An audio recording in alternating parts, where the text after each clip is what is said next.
안녕하세요. 추억의 라디오입니다. 오늘은 명절마다 반복되는 작은 불씨가 결국 큰 불이 되어 부모와 자식, 그리고 며느리와 시어머니 사이를 갈라놓았던 이야기입니다. 겉으로는 평범한 선물, 그저 하나의 추석 선물 세트에서 시작된 갈등이었습니다. 하지만 그 선물 뒤에는 부모를 향한 무시와 거짓말, 그리고 오래 쌓여온 불신이 숨어 있었죠. 결국 손녀의 한마디에 모든 진실이 드러나고 부모는 더 이상 참지 않고 단호한 결단을 내리게 됩니다. 오늘 속 시원한 사이다. 결말로 마무리되는 가족 갈등의 이야기 함께 들어보시죠. 추석이 가까워지면 부엌은 분주해지고 마음은 더 분주해진다.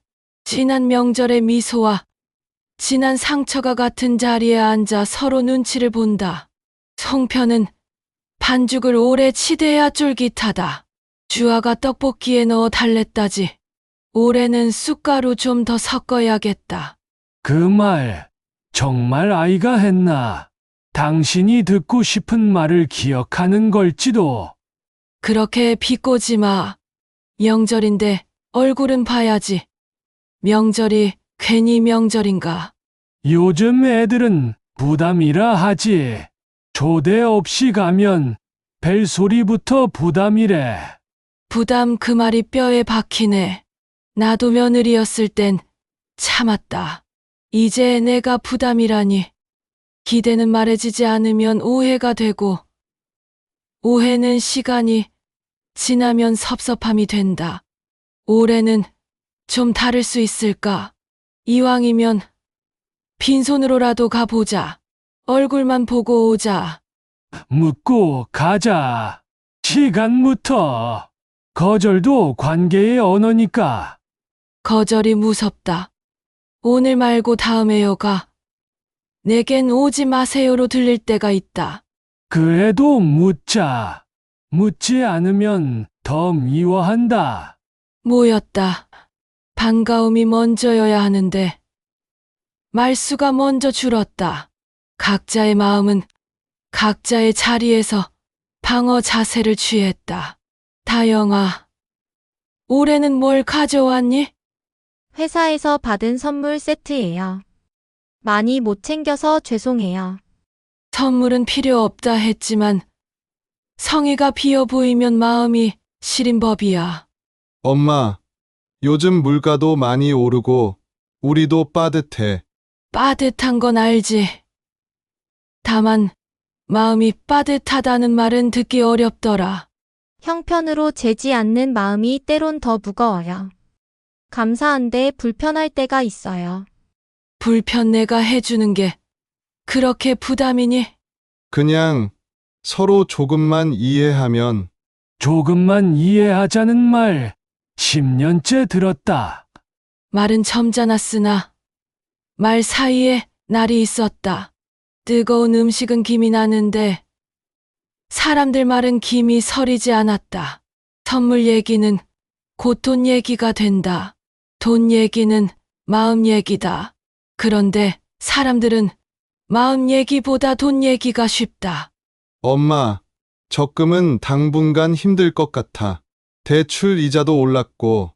우리가 내 집에 모은 돈을 다 써야 하니? 끝이 보이면 덜 불안할 텐데. 솔직히 금전 도움은 감사하지만 늘 빚진 기분이에요. 받는 순간 편해지고 집에 돌아오면 마음이 무거워져요.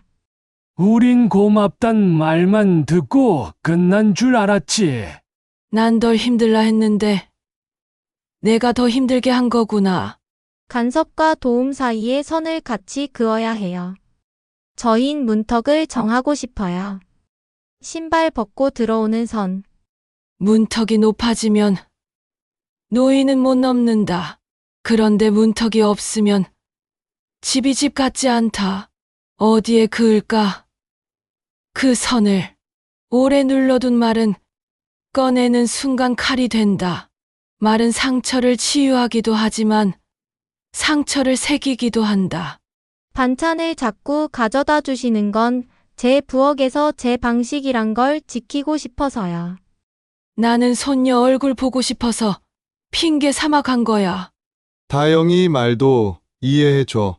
어머니가 좋을 테니 먹어라고 하실 때 우리 계획이 자꾸 깨졌어. 내가 너의 계획의 적이었구나. 오늘은 말을 줄이자. 서로의 말이 칼이 될 때는 줄이는 게 약이다. 나는 언제부터 적이 되었을까? 손녀 얼굴 보고 웃은 게 그제 같은데 중간에 선 사람은 흔히 착각한다. 내가 조용하면 일이 풀리겠지. 아니, 그 사이로 일이 쌓인다. 선우야, 넌 누구 편이냐? 둘 다 편이지. 서로 조금만. 내가 이렇게만 빠지니 말이 엉킨다. 정면으로 들어와라. 내 집일이다. 아버지, 무섭습니다. 어느 쪽도 옳다고 말하기가. 옳고 그름이 아니라 책임의 문제다. 말을 아끼는 건 미덕이지만 책임을 아끼면 비겁해진다. 그 차이를 이제야 깨닫는다. 진실은 종종 어린 입에서 나온다. 꾸밈 없고 순서도 없다. 그래서 더 정확하다. 할머니, 엄마랑 아빠 추석에 여행 간대요. 회사 출근 아니래요. 여행은 그러면 그렇지. 선물도 정성은 없더라. 회사에서 받은 걸로 때우더니 속은 이미 여행이었구나. 아, 내 마음을 재활용 상자에 던져 넣은 기분이네. 엄마, 그게 잠깐 바람 쐬고 오려던 거라. 저희도 여행 다닐 권리가 있어요.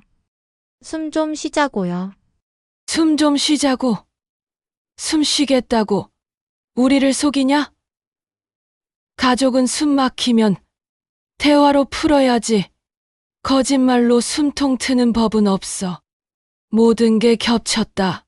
선물, 돈, 방문, 거짓말. 오랜 균열을 타고 물이 들어가면 바위도 갈라진다. 우릴 속이고, 친정엔 들락거리고, 여행은 따로 가. 그게 너희의 권리니? 기대가 과했어요. 저흰 우리 방식으로 살고 싶어요. 부탁이 자꾸 의무가 되니까. 나는 부탁을 배운 적 없다. 늘 해야 하는 일로 버텼다. 그래서 내게도 해야 한다고 말했는지 몰라. 이번만 넘어가 주시면 안 될까요? 이번만. 이 말 몇 번째냐? 내가 이번만이라 말하는 동안 내 어머니는 수십 번 침 삼켰다. 목소리가 커지는 건 마음이 커져서가 아니라 마음이 모서리에 몰렸기 때문이다. 말은 이미 칼이 되었고 칼끝은 숨길 수 없다. 그동안 쌓여있던 불신과 상처가 작은 틈으로 스며들어 결국 바위를 쪼갠다. 부모는 이제 믿었던 것이 아니라 믿고 싶었던 것을 다시 바라본다. 자식은 숨기고 싶었던 것이 드러나는 순간 더 깊이 움츠린다. 그동안 도운 집, 차, 학원비 다 우리 정성이었어. 그런데 우릴 바보로 만들었네. 엄마, 그건 아니에요. 저희도 감사했어요. 늘 고마웠어요. 고마웠다. 고마웠으면 이렇게는 안 했을 거다. 내 고마움은 말뿐이었지. 저희도 살기 힘들었어요. 때로는 도와주신 게 의무처럼 느껴졌습니다. 고맙다는 말 뒤에 비처럼 남아서요. 의무라, 그래. 너희에겐 의무였을지 모르지만 우리에겐 기쁨이었다. 그런데 그 기쁨을 내가 짐으로 만들었구나. 기쁨은 나누면 배가 된다 했지만 빚이 되어 돌아오면 독이 된다. 같은 행동이 서로 다른 마음으로 기억될 때 관계는 한순간에 뒤집힌다. 내가 며느리였을 땐 시부모 눈치 보며 숨도 못 쉬고 살았다. 그래도 참았다.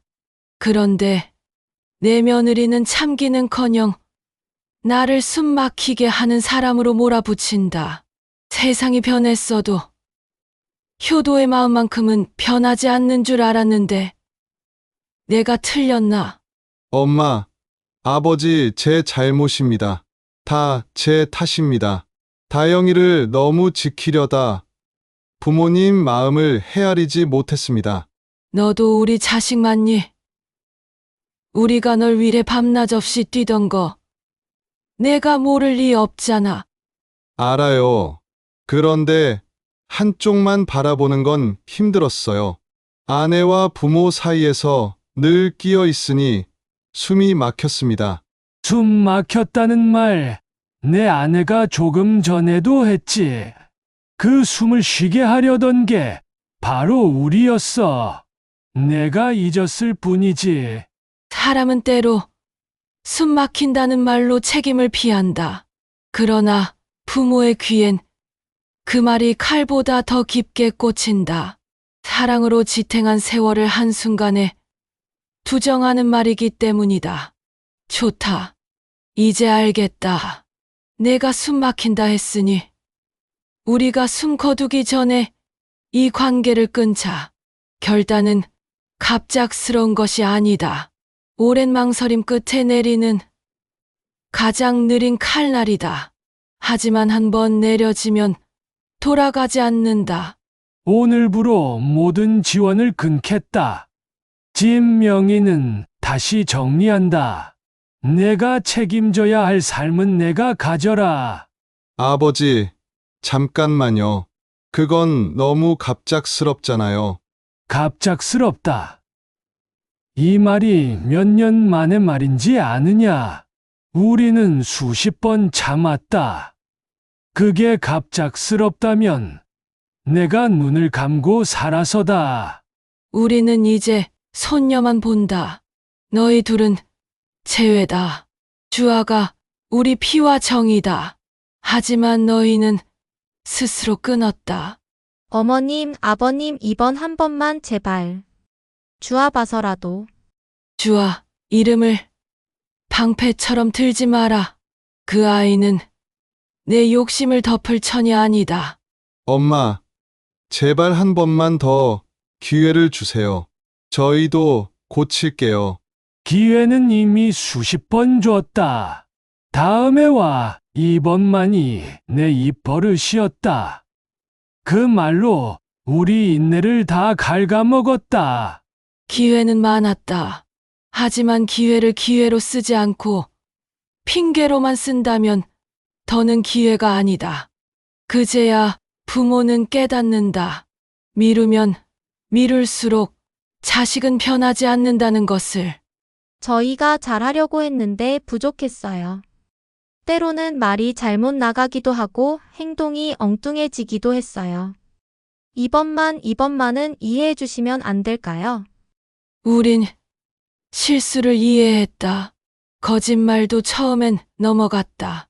하지만 반복은 실수가 아니라 습관이다.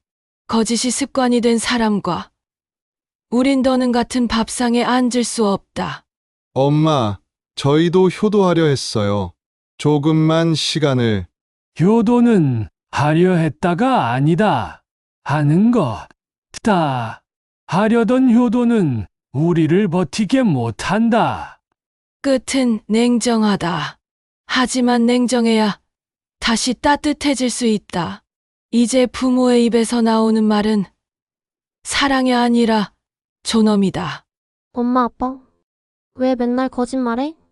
할머니, 할아버지한테 잘하면 되잖아. 그래.